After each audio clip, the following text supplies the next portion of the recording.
बिस्मिल्लाहिर्रहमानिर्रहीम। अस्सलाम वालेकुम नाज़रीन, मैं हूं इरफान हाशमी और आपको प्रोग्राम में खुशामदीद कहता हूं। इस्लामाबाद से हमारे साथ मौजूद हैं इब्राहिम राय साहब। राय साहब अस्सलाम वालेकुम। वालेकुम अस्सलाम। राय साहब, तीन खबरों पर तफसील से हम बात करेंगे। पहली खबर इमरान खान की जमानत के हवाले से क्या आई है, इसकी तफसील सुनने वालों के साथ हम शेयर करेंगे। और फिर इमरान खान का कौम के नाम इंतहाई अहम पैगाम भी आज इस दो टोक की नशिस्त में शामिल करेंगे।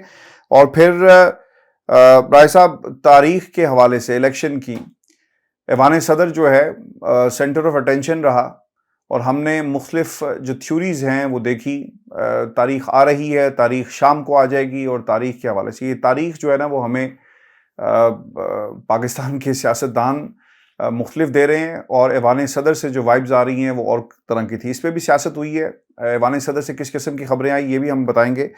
और फिर राय साहब, लंदन में इस वक्त क्या हो रहा है, और लंदन में इस वक्त हाउस ऑफ शरीफ का पूरा टब्बर जो है मौजूद है। अगर मैं ये कहूं कि पूरे टब्बर का हाउस ऑफ शरीफ के कॉरम जो है वो पूरा हो गया है तो राय साहब ये गलत नहीं होगा। आने वाले दिन खास तौर पर जब जस्टिस काजी फायज ईसा साहब कुर्सी पर होंगे तो क्या तैयारी जो है वो हाउस ऑफ शरीफ के कैंप में इस वक्त जारी है। लेकिन राय साहब, सबसे अहम और सबसे पहले खान साहब से जितने भी लोग मिलने के लिए जाते हैं ना, तो खान साहब की गुफ्तगू और उनकी मुलाकात होती है, इसके मुख्तलिफ हिस्से हैं। केसेस के हवाले से रहनुमाई ली जाती है, बाहर मीडिया से किस तरह की इंटरेक्शन होनी है उस पर बताया जाता है, और फिर सबसे अहम ये कि कौम के नाम पैगाम इमरान खान का जेल से मिनोअन अमानतन कौम के नाम जो है वो पहुंचा दिया जाता है। नईम पंजोता साहब ने मुलाकात की है खान साहब से, और खान साहब के बारे में वो क्या कहते हैं कि इमरान खान के हौसले पहाड़ों की तरह बुलंद थे। डील के हवाले से तमाम बातों की तरदीद इमरान खान ने की है। ना इमरान खान ने बात की और ना उनसे कोई मिलने आया। इमरान खान ने कहा कि सिर्फ इलेक्शन वक्त पर होने चाहिए, मैं हर मुश्किल का सामना करूंगा, किसी भी मुल्क से बाहर नहीं जाऊंगा, कभी भी मुल्क से बाहर नहीं जाऊंगा। और साइफर केस पर उन्होंने बताया कि मुदाखलत बाहर से हुई। साइफर जो आया इसको डी क्लासीफाई किया गया, कानून के मुताबिक काबीना ने इसे डी क्लासीफाई किया। इस हवाले से मैंने कौम को बताया कि कोई ऐसे हमारे मुल्क में साजिश कर सकता है। अमेरिका ने हमारी गैरत पर हमला किया, हमारे अंदरूनी मामलात में मुदाखलत की, मैं कैसे बर्दाश्त करता और खामोशी से बैठा रहता। जो कहते हैं कि साइफर शेयर किए गए, मैंने उनसे कुछ शेयर नहीं किया। आज भी दफ्तर खारजा में ये मौजूद है। और जिन्होंने मैं जेल में कुर्बानी देने के लिए बैठा हूँ और जो कुर्बानी देकर रहूँगा, और कौम के नाम हकीकी आज़ादी का मेरा यही पैगाम है। और इलेक्शन से भागने किसी सूरत नहीं दूंगा। जिन्होंने केपी और पंजाब में इंतखाबात इल्तवा का शिकार किया उनके खिलाफ भी कार्रवाई होनी चाहिए। मेरे लिए जो हाईलाइट था ना राय साहब इस पूरी गुफ्तगू में, और जो पैगाम खान साहब ने दिया, उन्होंने कहा कि अगर आपके घर पर कोई हमला करे और कोई साजिश करे तो आप क्या खामोशी से बैठे रहेंगे? आप क्या उसका मुकाबला नहीं करेंगे? आप करेंगे। आप अगर मुल्क के सरबराह हैं तो ये उनका फर्ज बनता था कि आपकी कौमी गैरत को और आपके घर के अंदर मुदाखलत की गई। खान साहब ने उस साजिश को दुनिया के सामने नहीं, पहले पाकिस्तान की आवाम के सामने रखा और उन किरदारों की निशानदही की जो पाकिस्तान के खिलाफ जो है साजिश करे। राय साहब, इस बयानिए को जो खान साहब ने का जो बयानिया है ऑब्वियसली साइफर के हवाले से, और फिर जो मुदाखलत हुई पाकिस्तान के अंदर, अगर आप इसको कंपेयर करें ना, ये जो डार साहब ने जो बयानिया बनाने की कोशिश की है G20 के मौके पर, ये बड़ा मुजायका खेज है और बड़ा इंटरेस्टिंग इस हिसाब से भी है कि ये खुद लोग ना अपने आप को एक्सपोज करते हैं। वो ये कहते हैं कि जनाब पाकिस्तान के खिलाफ साजिश हो रही थी, पाकिस्तान के खिलाफ आलमी ताकतें साजिश कर रही थी, बैनुल अक़वामी कुव्वतें चाहती थी कि पाकिस्तान डिफॉल्ट कर जाए और श्रीलंका बन जाए। कहा जाता, मुझे पैगामात कहीं से आते और कुछ लोगों को ये पैगाम दिए जाते कि जनाब फाइनेंस मिनिस्टर को कहें कि मार्केट को चलने दे, नवे रिव्यू को लेट किया गया और बैनुल अक़वामी जो कुव्वतें हैं उनका हवाला दिया गया है डार साहब की तरफ से। राय साहब, डार साहब आलमी कुव्वतों का नाम नहीं लेते जो आपके मुल्क के खिलाफ साजिशें करती हैं, लेकिन इमरान खान ने नाम लिया। डार साहब नहीं बताते कि वो कौन सी ऐसी ताकतें थी जो पाकिस्तान को डिफॉल्ट और श्रीलंका बनाना चाहती थी, लेकिन खान ने जेल में बैठकर ये जरूर बताया और उससे पहले भी बताया कौम को, और 1.5 बरस तक वो बताते रहे कि पाकिस्तान के खिलाफ अमेरिका किस तरह की साजिशें कर रहा है। राय साहब, दोनों को की अप्रोच को आपने देखा है कि किस तरह ये रंग बदलते हैं और अब इनके पल्ले कुछ नहीं है। तो G20 का भी सेहरा, कहते हैं कि अगर हमारी हुकूमत चलती रहती तो 2017 में जिस तरह हम आए थे और कंटिन्यू करते, तो आज पाकिस्तान G20 की मेजबानी कर रहा होता और ये सब कुछ ना हो रहा होता। आप बाय करते हैं डॉक्टर साहब की इस गुफ्तगू को? क्योंकि जब इनके घर में साजिश होती है तो ये साकिब निसार का नाम भी लेते हैं, पाकिस्तान की अदालतों का नाम भी लेते हैं, ये जर्नैलों का नाम लेते हैं। राजा साहब, जनरल बाजवा का नाम आज फिर इसहाक डार ने लिया, कहा कि ये जिम्मेदार हैं। फैज हमीद का नाम फिर लिया कि ये जिम्मेदार हैं। लेकिन ये उन ताकतों का नाम क्यों नहीं लेते जो इमरान खान में तो जुर्रत थी नाम लेने की, इनमें जुर्रत नहीं है। ये अपने खिलाफ साजिश जो बुनते हैं उनका नाम लेते हैं। लेकिन पाकिस्तान, राय साहब, सॉरी टू से, आपने इसे फ्रॉड रियासत का, आई बिलीव कि शिकारगाह है इन जैसे शिकारियों की। आते हैं, शिकार करते हैं और निकल जाते हैं। देखिए आशमी साहब, इसहाक डार और फौजी क़यादत के मुतल्लिक एक दिलचस्प वाक़या जिसका मैं ऐनी शाहिद हूँ, वो वाक़या अपने व्यूअर्स के सामने रखते हैं और इस वाक़े से पता चलेगा कि क्या 2017 में जब नून लीग की हुकूमत ख़त्म हो रही थी तो उस वक्त इकॉनमी की क्या सूरत हाल थी और क्या पाकिस्तान कोई G20 ममालिक की फहरिस्त में शामिल होने जा रहा था। जो आज ये रैंडम बातें कर रहे हैं कि G20 इजलास की मेज़बानी कर रहे होते, पहले आप G20 ममालिक के अंदर प्रॉपरली शामिल तो हो जाएं, फिर आप मेज़बानी की बात करें। अच्छा, बहरहाल जिस वाक़े का मैं जिक्र कर रहा हूँ वो अपने व्यूअर के सामने इसलिए रखना ज़रूरी है ताकि इनका झूठ एक्सपोज हो सके कि फ़ौजी क़यादत इनके मुतल्लिक उस वक्त क्या सोच रही थी और फ़ौजी क़यादत ने मुझे बतौर सहाफ़ी और 3-4 और सहाफ़ियों को क्या बताया और किस किस्म की सूरत हाल पैदा हुई। तो हाशमी साहब, ये नवाज शरीफ जब नायल हो चुके थे और इसहाक डार जो हैं वो फ़रार हो चुके थे शाहिद खाकान अब्बासी के सरकारी तैयारे में, इसहाक डार के ख़िलाफ़ नैब के केसेस खुले। इसहाक डार को मुखबरी की गई कि आपके ख़िलाफ़ केसेस खुल गए हैं, आपके ख़िलाफ़ बड़ा सॉलिड एविडेंस आ गया है। और उसके बाद इसहाक डार एक इंतहाई मामूली कॉन्फ्रेंस जिसके अंदर पहले उन्होंने शिरकत करने नहीं जाना था, अचानक उन्होंने शाहिद खाकान अब्बासी का तैयारा खिलाफ ज़ाब्ता इस्तेमाल किया, जो उनका ऑफिशियल तैयारा था, जो बाद में खाली वापस भी आया और वहाँ से वो लंदन चले गए और फिर उस वक्त तक वापस नहीं आए जब तक रजीम चेंज ऑपरेशन नहीं हुआ। अब हाशमी साहब, 2017 के आखिर का ये वाक़या है। DGISPR की ब्रीफिंग थी, बहुत इम्पोर्टेंट ब्रीफिंग थी। हम 5-6 सहाफ़ी वहाँ पर मौजूद थे और साबिक DGISPR जनरल आसिफ गफूर, जो इस वक्त लेफ्टिनेंट जनरल हैं और कोर कमांडर कोयटा हैं, वो ब्रीफिंग दे रहे थे और ये एक ऑन रिकॉर्ड ब्रीफिंग थी। तो जनरल आसिफ गफूर से जब पूछा गया इकॉनमी के मुतल्लिक के जनरल बाजवा इकॉनमी के ऊपर सेमिनार्स क्यों करवा रहे हैं, ये काम तो सिविल हुकूमत को करना चाहिए, तो जनरल आसिफ गफूर ने कहा कि इकॉनमी जो है वो आपकी नेशनल पावर का, यानी जो आपकी कौमी ताकत है, जिसको आप ये कह लें कि रियासत की ताकत या फ़ौज की ताकत या मुल्क की ताकत, उसका सबसे अहम हिस्सा इकॉनमी होती है। और अगर आपकी इकॉनमी अच्छी ना चल रही हो तो आपकी पूरी नेशनल पावर यानी रियासत की ताकत, फ़ौज की ताकत, मुल्क की ताकत जो है वो सबसे बुरे तरीके से मुतासिर होती है। उसके बाद जनरल आसिफ गफूर, जो फ़ौज की तर्जमानी कर रहे थे, ISPR के DG के तौर पर, यानी तीनों मुसल्लह अफवाज की वो तर्जमानी कर रहे थे, उन्होंने कहा कि हमने मईशत के, यानी फ़ौज ने मईशत के टेस्ट करवाए। टेस्ट करवाने से उनकी मुराद ये थी कि बड़े बड़े जो पाकिस्तान के मईशत दान थे और उसके बाद बड़े बड़े जो ताजिर थे, बहुत बड़े बड़े जो रिसर्च सेंटर थे मईशत के हवाले से, उनसे पाकिस्तानी मईशत का ऑडिट करवाया। तो हमें ये बताया गया, यानी फ़ौज को ये बताया गया इन बड़े बड़े मईशत दानों की जानिब से कि पाकिस्तान की इकॉनमी को इसहाक डार की पॉलिसी से कैंसर हो गया है और इसहाक डार इसे पैनाडोल की गोलियां खिलाकर इसे रिकवर करने की कोशिश कर रहे थे। असल में उस वक्त इकॉनमी को इसहाक डार अपनी नाकिस पॉलिसियों की वजह से और जिस तरह का करप्शन का बाज़ार गर्म रहा सिंध के अंदर पीपल्स पार्टी ने और फिर पंजाब में, तो उससे ये आपकी पूरी इकॉनमी जो है कैंसर ज़दा हो गई थी। इसलिए जनरल आसिफ गफूर ने बताया ये सिर्फ मैं वहाँ मौजूद नहीं था, और भी साफ़ी मौजूद थे।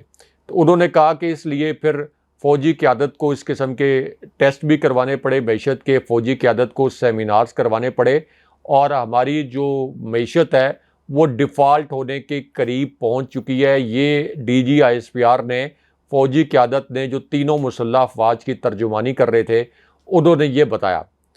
अच्छा, ये जो इसहाक डार हैं जिनके मुतल्लिक आतिफ मियाँ भी ये कहते हैं कि इसहाक डार रिश्तेदार को पहले मत रखें, मुल्क के मफाद को पहले रखें, यही इसहाक डार हैं हाशमी साहब, ये जो आज ये कह रहे हैं कि G20 के इजलास की हम मेज़बानी कर रहे होते। और ये इमरान खान साहब के तोशाखाना केस के मुतल्लिक भी मैंने इनका एक स्टेटमेंट देखा। इनके मुतल्लिक आमने सामने प्राइम मिनिस्टर हाउस में बैठकर, आमने सामने, जहां पर DG ISI मौजूद थे, जहां chairman joint chiefs of staff committee मौजूद थे, आर्मी चीफ मौजूद थे, तीनों मुसल्लह अफवाज के सरबराहान मौजूद थे, ये खुद वहाँ मौजूद थे, प्राइम मिनिस्टर मौजूद थे। तो इनके सामने बैठकर आर्मी चीफ ने ये कहा कि इसहाक डार, आपकी करप्शन के शवाहिद हमारे पास आए हैं। आपने गैर मुल्की एक कंपनी से किकबैक्स मांगे, आपने एक गैर मुल्की कंपनी से कमीशन मांगा, आपने जो CPEC के कर्जे लिए, इसके अंदर बेज़ाब्तियाँ हुई। और इसहाक डार के पास इन सवालात के कोई जवाबात नहीं थे जो पूरी फ़ौजी क़यादत के सामने आर्मी चीफ ने पूछे इसहाक डार से। यानी इसहाक डार के मुतल्लिक जो मुखबरी की गई थी कि इसहाक डार किकबैक्स मांग रहे हैं, ये साबिक आर्मी चीफ जनरल बाजवा को नेटो के एक सिविल नुमाइंदे ने जाकर बताया था कि वेस्पा कंपनी एक प्लांट पाकिस्तान के अंदर लगाना चाहती थी और इसहाक डार उससे किकबैक्स मांग रहे थे। और इसहाक डार ने कभी, यानी जो प्राइम मिनिस्टर हाउस में नेशनल सिक्योरिटी कमेटी की मीटिंग हुई, जहां शाहिद खाकान अब्बासी उस वक्त वज़ीर-ए-आज़म थे नवाज शरीफ की नैली के बाद, तो इसहाक डार ने कोई काउंटर आर्गूमेंट नहीं दिया, यानी इतराफ़ जुर्म कर लिया। बाद में जनरल बाजवा ने एक ब्रीफिंग दी, 3-4 सहाफ़ी वहाँ पर मौजूद थे मुझ समेत, वहाँ भी जनरल बाजवा ने ये बात दोहराई कि इसहाक डार एक करप्ट वज़ीर ख़जाना थे और उन्होंने मुल्क की इकॉनमी का सत्यानाश कर दिया। फिर जनरल बाजवा ने जावेद चौधरी साहब के ज़रिए एक कॉलम लिखवाया, उसमें ये इंडोर्स करवाया कि इसहाक डार ने CPEC के मामले पर, और इसी तरह ये जो आपकी लाहौर के अंदर CPEC के प्रोजेक्ट्स थे, इसके अंदर इतनी बेज़ाब्तियाँ की कि फ़ौजी क़यादत के सवालात के वो प्राइम मिनिस्टर हाउस में जवाब नहीं दे सके। और ये भी लिखवाया जावेद चौधरी साहब से कॉलम कि नेटो के सिविल नुमाइंदे ने बिल्कुल दुरुस्त शवाहिद फराम किए थे कि इसहाक डार किकबैक्स मांग रहे थे। और इसहाक डार ने उसके ऊपर फिर रिएक्ट भी किया, एक और YouTube चैनल पर उसका जवाब देने की भी कोशिश की, लेकिन आखिरी वक्त तक फ़ौजी क़यादत जो है वो इस बात पर मुसर रही कि इसहाक डार एक करप्ट वज़ीर ख़जाना थे। लेकिन उन्हीं को फिर बदकिस्मती से एक डील के तहत इस मुल्क के ऊपर मुसल्लत कर दिया गया। वही जनरल बाजवा जो उनको करप्ट कहते थे, उन्होंने इसहाक डार को दोबारा मुसल्लत किया। और 16 महीने में जब इसहाक डार वज़ीर ख़जाना रहे तो उन्होंने वही कुछ किया जो कुछ उनसे खदशा था कि ये अपनी नालायकी की वजह से, अपनी बेज़ाब्तियों की वजह से मुल्क की मईशत का बेड़ा गर्क करेंगे। और अब तो उनके ख़िलाफ़ एक तरह से आप ये कह लें कि वादा माफ़ गवाह ये मिफ्ता इस्माइल बन चुके हैं कि किस तरीके से एक रिश्तेदार को नवाजने के लिए पाकिस्तान की ईंट से ईंट बजा दी गई। सिर्फ़ और सिर्फ इसहाक डार जैसे नालायक आदमी को मिफ्ता इस्माइल ने जो अल्फाज इस्तेमाल किए मुसल्लत करने के लिए, क्योंकि उनकी वाहिद खूबी ये थी कि वो नवाज शरीफ के रिश्तेदार थे। अब हाशमी साहब, जैसे ही हुकूमत ख़त्म हुई, इसहाक डार ने यहाँ से दोबारा परवाज़ ली, अपने आबाई वतन चले गए। ये किस मुंह से बात करते हैं पाकिस्तान की इकॉनमी की, पाकिस्तान के अवाम की और G20 की। इनसे पहले ये पूछें कि क्या पाकिस्तान G20 का जो ग्रुप है, इसकी क्या पाकिस्तान के पास मेंबरशिप है? जो आपकी डिफ़ॉल्ट हुई मईशत थी और आपका स्टेटस ये था कि आप एक करप्ट नीम पढ़े लिखे किस्म के वज़ीर ख़जाना है। नीम पढ़े लिखे मैं इसलिए कह रहा हूँ कि इनके मुतल्लिक ये आम तासुर है कि इनको मईशत की कोई सूझबूझ नहीं है, ये देसी टोटकों से मईशत को चलाने की कोशिश करते हैं। इसी वजह से IMF के हुकाम ने इनको मुसलसल शटअप कॉल दी, जब इन्होंने ये कहा था कि मैं तो 23 साल से IMF को डील कर रहा हूँ, मैं IMF को डील कर लूँगा। और आखिर में IMF की मिन्नतें भी करनी पड़ी, एक निस्बतन महंगी डील हमें लेनी पड़ी, आवाम के ऊपर 200 अरब रुपये का टैक्स भी लगाया गया और फिर बिजली की कीमतें और गैस की कीमतें जिस तरीके से बढ़ाई गई, तो पूरा पाकिस्तान जो है, जो आपने कहा कि शिकारगाह और चरागाह बनाया गया, ये इसहाक डार की तजर्बागाह बनाया गया।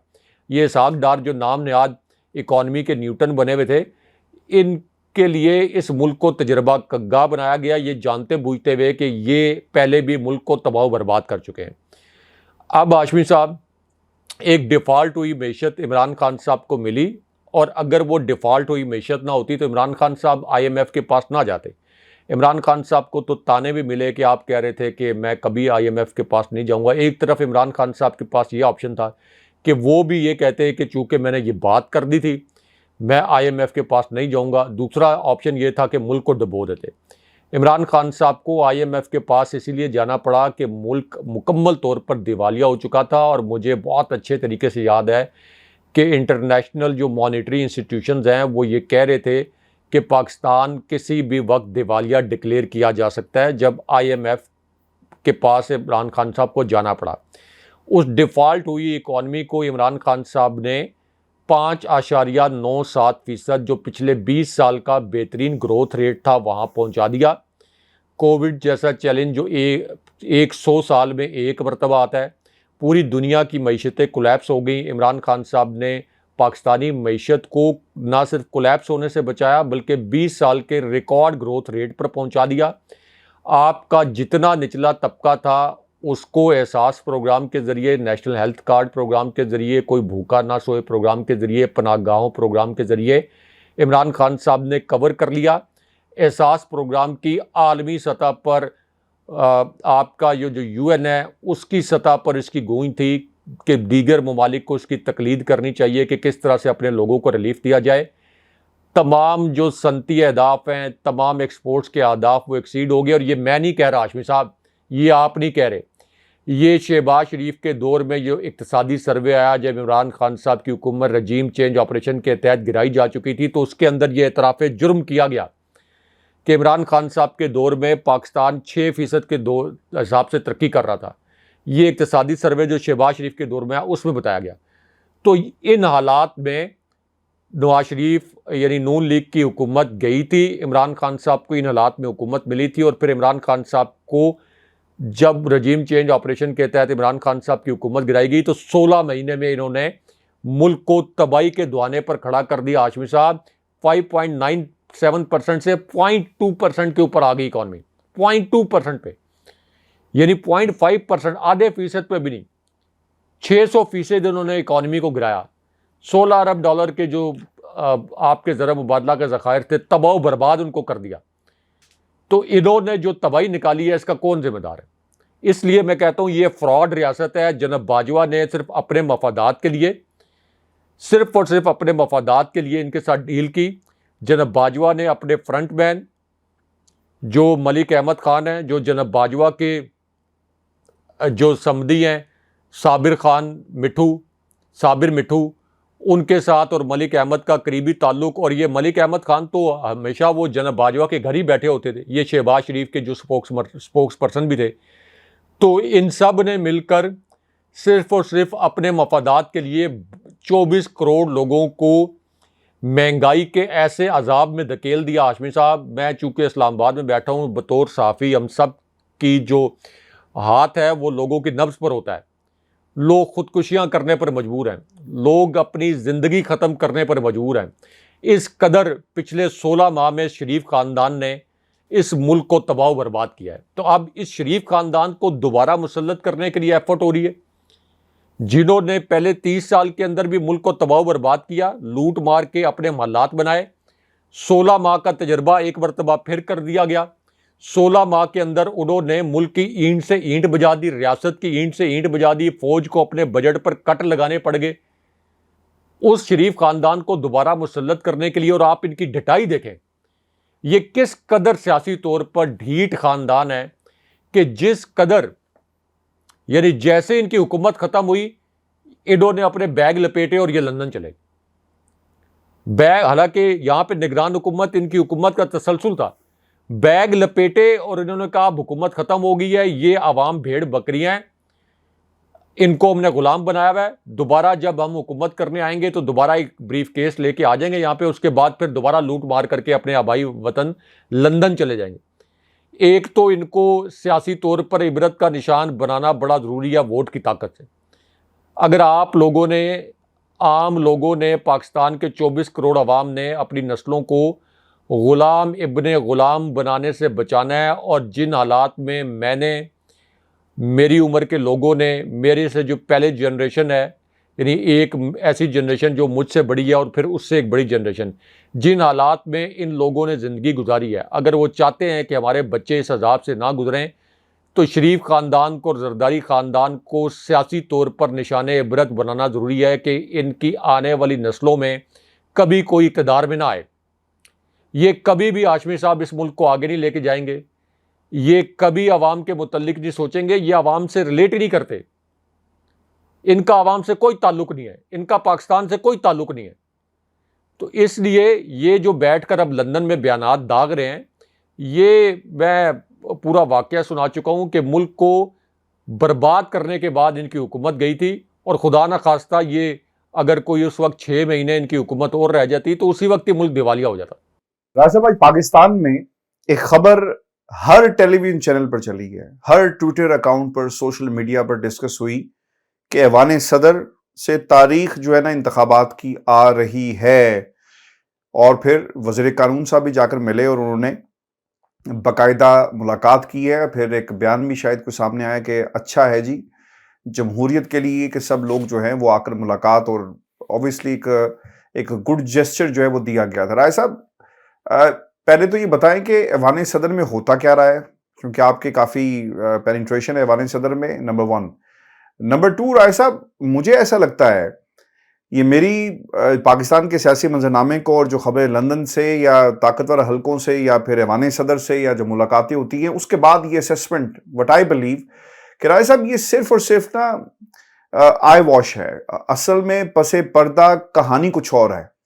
और सदर साहब की जो मुलाकातें, ऐसा लग रहा है कि उन्होंने अंगेज कर लिया है हालात को, कि सब लोग जो हैं, जिस तरह उनके ऊपर भी प्रेशर आया, जनरल सेक्रेटरी पीटीआई, उन्होंने ख़त लिखा, फिर कोर कमेटी का एक एलामिया निकलता है, उसमें उन्हें कहा जाता है कि अगर आप ऐलान नहीं करेंगे तो फिर आपके ख़िलाफ़ जो है ये पाकिस्तान की आवाम जो है वो सड़कों पर होगी, और ऑब्वियसली ये उनके हकूक़ की खिलाफ वर्जी है। ये बातें हुई राय साहब। और फिर दूसरी तरफ पीपल्स पार्टी भी बात कर रही है, वो 90 से 120 दिन पे चले गए हैं, और नून लीग सिर्फ ऐसी जमात है जो अड़ी हुई है। लेकिन आपको लगता है कि हकीकत यही है कि वाकई कुछ संजीदा गुफ्तगू हुई है ऐवान सदर में, वाकई तारीख पर कोई बात हुई, और वाकई कुछ दिनों में सदर आरिफ अलवी साहब जो है एकदम से सुपर सदर बनकर सामने आएंगे, और सुपर सदर जो है वो किसी से फिर डरता नहीं है और वो तारीख का ऐलान कर देगा? देखिए हाशमी साहब, एक तो ऐवान सदर में जो गैर मामूली सूरत हाल पैदा हुई, उसकी अंदरूनी कहानी अपने व्यूअर्स के सामने रखते हैं। कुछ लोगों से मेरी मुलाकात हुई है इसी वजह से कि चलें कुछ खबरें इकट्ठी करते हैं और अपने व्यूअर्स के साथ शेयर करेंगे। एक तो सदर आरिफ अलवी के ख़िलाफ़ एक बड़ी मुनज़्ज़म कैंपेन चलाई जा रही है, सोशल मीडिया पर भी और अदरवाइज़ मेन स्ट्रीम मीडिया पर भी, और इस तरह का तासुर दिया जा रहा है कि सदर आरिफ अलवी ने कोई पीटीआई के साथ गद्दारी कर दी। सदर आरिफ अलवी जो हैं वो कोई, जब उनको कोई पैगाम दिया गया इस्टेब्लिशमेंट की जानिब से तो उसके सामने ढेर हो गए। सदर आरिफ अलवी जो फ़ौज के सुप्रीम कमांडर हैं वो काम नहीं कर रहे जो इमरान खान साहब उनसे करवाना चाहते हैं या जो उनको करना चाहिए आइन के तहत। हाशमी साहब, ये तमाम बातें गलत हैं, क्योंकि लोग जो हैं उनको अंदाज़ा नहीं है कि अगरचे सदर फ़ौज के सुप्रीम कमांडर हैं, लेकिन पाकिस्तान जैसे मुल्क में फ़ौज के सुप्रीम कमांडर होने के बावजूद सदर को कोई ख़ास, आप ये कह लें कि अहमियत नहीं दी जाती। हालांकि सबसे बड़े आइनी अहदेदार होते हैं, फ़ौज के सुप्रीम कमांडर भी होते हैं, लेकिन जब इस्टेब्लिशमेंट ने कोई फ़ैसला किया हो तो फिर सदर के फ़ैसले की कोई अहमियत नहीं होती। लोग यहाँ पर बैठकर सदर आरिफ अलवी के मुतल्लिक ये अल्फाज इस्तेमाल करते हैं कि इमरान खान को धोखा दे दिया। लोगों को ये नहीं पता कि सदर आरिफ अलवी कितने ज़्यादा प्रेशर में हैं। ख़ास तौर पर इमरान खान साहब की हुकूमत गिरने के बाद जिस तरह की मुलाकातें सदर आरिफ अलवी के साथ हुई, जिस तरह के पैगामात उनको भिजवाए गए, जिस तरह से सदर आरिफ अलवी ने हमेशा फ़ौजी क़यादत और इमरान खान साहब के दरमियान अपने तई दूरियां ख़त्म करवाने की कोशिश की, तो उन्होंने बड़ा पॉजिटिव रोल प्ले किया। अब हाशमी साहब, army chief general Asim Munir और DGISI जनरल नदीम अंजुम की जो मुलाकात हुई थी सदर आरिफ अलवी से, ये भी कोई आसान मुलाकात नहीं थी। आप ज़रा माहौल देखें कि एक तरफ तहरीक इंसाफ को कलअदम करने का प्लान फाइनलाइज हो चुका हो, इमरान खान साहब को जेल में डाला गया है। इमरान खान साहब की जब सज़ा मुअत्तल हो गई एक केस में, तो अचानक जाली गिरफ्तारी साइफर केस में डालकर जाली जुडिशल रिमांड 14 दिन का, जिसके मुतल्लिक किसी को पता नहीं था, अदालत में पेश किए बगैर इमरान खान साहब का वो नाम नहाद जुडिशल रिमांड मंजूर कर लिया गया। दोबारा जब समाअत होनी थी, इमरान खान साहब की सिर्फ हाज़िरी लगी, 14 रोज़ का जुडिशल रिमांड एक्सटेंड किया गया और उसके बाद दोबारा जब समाअत होनी थी, यानी तीसरी मरतबा, तो इमरान खान साहब की केस की समाअत करने वाले जज अबुल हसनात अचानक छुट्टी पर चले गए। ये मैं इसलिए बयान कर रहा हूँ कि इससे आप अंदाज़ा कर लें कि पाकिस्तान के अंदर फैसला साज हल्के या निगरान हुकूमत या जो भी ये तमाम कार्ड्स खेल रहा है, वो इस वक्त क्या चाहता है। तो अब अगर आप ये हक़ाइक़ अपने सामने रखें, अपने जहन में रखें, तो फिर आपको अंदाज़ा होगा कि सदर आरिफ अलवी को कितने दबाव का सामना है। मैं आपको ये बताऊं कि सदर आरिफ अलवी को ये पैगाम भी दिया गया था कि सदर आरिफ अलवी साहब, 9 सितंबर आपकी सदारत का आखिरी दिन है और आपको चले जाना चाहिए। ये सदर आरिफ अलवी, ज़ाहिर है कि हर शख्स की अपनी एक पर्सनैलिटी होती है, उन्होंने कोई ऐलान नहीं किया कि मैंने इनकार कर दिया इस्तीफ़ा देने से और मैं डट गया। वो और तरीके से डील करते हैं और सदर के ओहदे का वक़ार भी ये है कि वो इस तरह से कुछ सियासी स्टेटमेंट्स मत दें कि मैं डट गया, लेकिन बहरहाल उन्होंने इस्तीफ़ा नहीं दिया। ये भी एक बड़ा इक़दाम था। फिर कुछ लोगों को चूँकि पता नहीं है, लोग कहते हैं कि सदर जो हैं वो अब निगरान सदर बन गए। निगरान सदर जो है, इसका कोई कॉन्सेप्ट नहीं है। जब एक सदर अपने ओहदे पर कंटिन्यू करे तो वो निगरान सदर नहीं कहलाता। कुछ लोगों ने कहा कि उनके पास अख्तियारात नहीं होंगे, ये भी लोगों की कम इल्मी है। मैं देख रहा था कि पाकिस्तान के सबसे बड़े अखबार में ये लिखा गया कि वो एक स्टोरी बाईलाइन छपी कि उनके पास किसी किस्म का अब आइनी अख्तियार नहीं होगा। ये खबर भी गलत है। तमाम अख्तियारात सदर आरिफ अलवी के पास वही हैं जो कि 9 मई को उनकी सदारत की मुद्दत पूरी होने से पहले थे। हमने इसी प्लेटफॉर्म पर यह बताया था कि ना सिर्फ सदर आरिफ अलवी कंटिन्यू कर रहे हैं, बल्कि जस्टिफाइड ईसा से जो उन्होंने हलफ लेना है, इस हवाले से जो कार्ड प्रिंट हुए हैं उनके ऊपर सदर आरिफ अलवी का नाम भी है। अब जो इलेक्शन की डेट के हवाले से हाशमी साहब, आज के दिन में बहुत से चैनल ने ख़बरें चलाई, तो मुझ पर भी, यानी मेरे हेड ऑफिस ने भी मुझसे पूछा कि ये आज के दिन के मुतल्लिक ये कहा जा रहा है कि डेट अनाउंस हो जाएगी। तो मैंने जो अपने ज़राए से पूछा, उन्होंने कहा कि आज के दिन में तो ये डेट अनाउंस नहीं होगी, और वो फिर आज के दिन में डेट अनाउंस भी नहीं हुई। यानी ख़बर एक मरतबा फिर जो मेरी ख़बर थी वो प्रिवेल कर गई।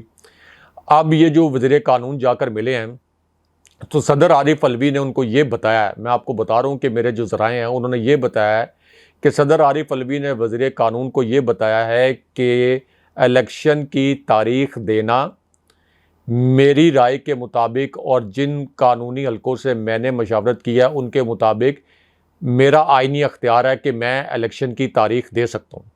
और सदर आरिफ अलवी ने ये बात इस सिचुएशन में की है कि जब चीफ़ इलेक्शन कमिश्नर को सदर आरिफ अलवी ने इलेक्शन की डेट के ऊपर डिस्कशन के लिए बुलाया था, तो chief election commissioner Sikandar Sultan Raja Maryam नवाज़ की बी टीम के एक अदना से ग़ुलाम बनकर उन्होंने ये ख़त लिख दिया था जवाबी कि अब इलेक्शन कमीशन के पास ये अख्तियार है कि वो इलेक्शन की तारीख़ का ऐलान करेगा। यानी इलेक्शन कमीशन ये कह चुका है कि नई कानून साजी के बाद ये इलेक्शन कमीशन का अख्तियार है, लेकिन उसके बावजूद सदर आरिफ अलवी ने आज ये जो आपके निगरान वज़ीर कानून है उनको ये पैगाम दिया है कि ये अख्तियार मेरी दानिश में मेरे पास है, और इसलिए इस मसले को बेहतर यह है कि हम मिलकर, यानी इस डेट के ऊपर कोई हम डिसाइड कर लें, खुश उसलूबी से अगले इलेक्शन की तारीख़ तय कर लें। क्योंकि अगर सदर इलेक्शन की तारीख़ का ऐलान करेंगे, ऑब्वियसली इस वक्त इलेक्शन कमीशन जो PDM की बी टीम है वो ये कहेगा कि ये इख्तियार हमारे पास है, मामला सुप्रीम कोर्ट में चला जाएगा और सुप्रीम कोर्ट में एक नई कॉम्प्लिकेटेड सूरत हाल पैदा हो सकती है।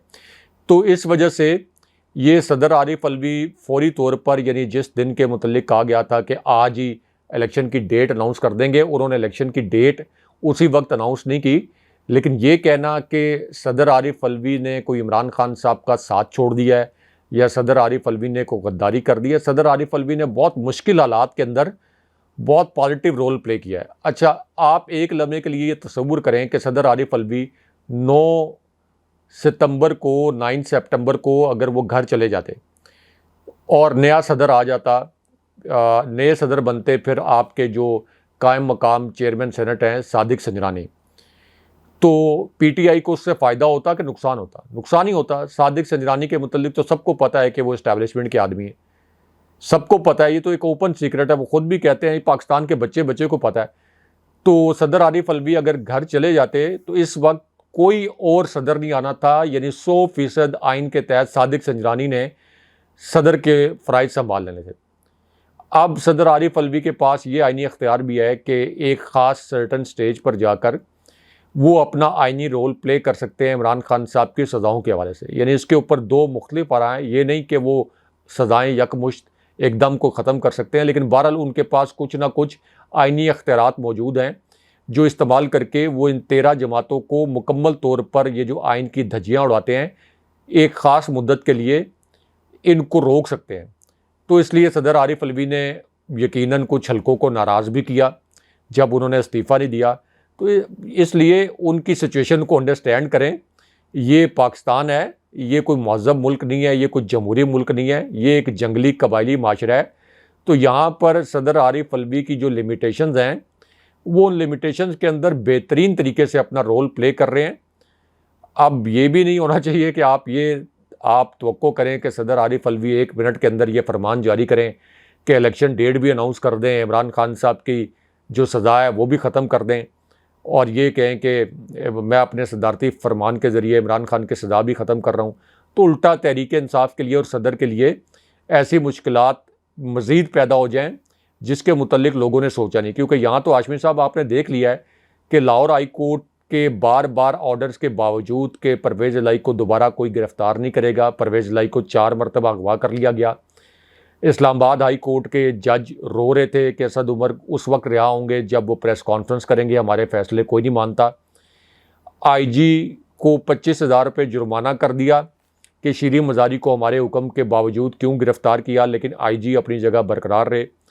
अब लाहौर हाई कोर्ट ने तोहीन अदालत का नोटिस जारी कर दिया, काबिल ज़मानत वारंट गिरफ़्तारी जारी कर दिए आईजी के, लेकिन उसके बावजूद अदालतों के फ़ैसले रोंदे जा रहे हैं।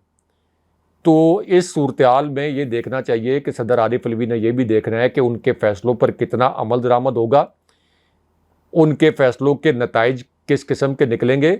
इसलिए ये लोग जो 10 बाय 10 के कमरों में बैठ के तज्ज़िये करते हैं, जिन्होंने कभी अमली सहाफ़त नहीं की, जो कभी ऐवान सदर पार्लियामेंट प्राइम मिनिस्टर हाउस नहीं गए, वो मैं देख रहा हूँ कि पिछले 20 दिन से कैंपेन चलाए हुए हैं कि सदर आरिफ अलवी ने गद्दारी वगैरह कर दी। कोई गद्दारी नहीं की, वो बिल्कुल ठीक अपना रोल प्ले कर रहे हैं। और तहरीक इंसाफ ने जो सदर आरिफ अलवी को कहा है कि आप इलेक्शन की तारीख अनाउंस करें, ये भी एक आप कह लें कि हिकमत अमली का हिस्सा है, ताकि सदर आरिफ अलवी के पास ये जवाज़ भी हो कि उनके पास खतूत आ रहे हैं, उनके पास एक सबसे जो पाकिस्तान की पॉपुलर पार्टी है उनकी जानिब से मरासले आ रहे हैं कि मैं इलेक्शन की तारीख अनाउंस करूं। कोई अगर इलेक्शन की तारीख सदर आरिफ अलवी अनाउंस कर देंगे तो उस तारीख पे इलेक्शन नहीं हो जाएगा, ना इन्होंने इलेक्शन उस तारीख पे करवाना है। तो इसलिए थोड़ा सा सदर आरिफ अलवी के ऊपर ये जो लोग जाली अंदाजे लगा रहे हैं उनको चाहिए कि थोड़ा सा हाथ हल्का रखें।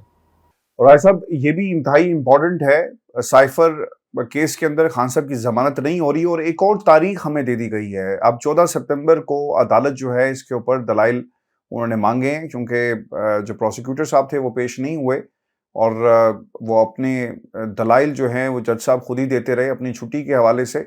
और अब 14 सितंबर की तारीख यानी एक और तारीख जो है वो डाल दी गई है और अब इमरान खान को जेल में ही रखने का एक जो प्लान बनाया गया है, इसे मजीद एक अमली जामा बनाते हुए पाकिस्तान की अदालतें हमें अब नजर आ रही हैं। इसके अंदर हाशमी साहब खबर ये छुपी हुई है कि FIA इमरान खान साहब की ज़मानत की मुखालफत अपने दलाइल पर नहीं कर रहा। FIA ये कह रही है कि इमरान खान साहब की ज़मानत की दरख्वास्त की समाअत ही आप ना करें, क्योंकि FIA को ये पता है कि अगर ज़मानत की दरख्वास्त पर समाअत शुरू होगी तो हमारे पास कोई ऐसे दलाइल नहीं हैं जिनकी बुनियाद पर हम ये कह सकें कि ये ज़मानत नहीं होनी चाहिए। हम ये नहीं कह सकेंगे कि हमने इमरान खान साहब से क्या मज़ीद तफ्तीश करनी है, इसलिए इनको ज़मानत ना दी जाए।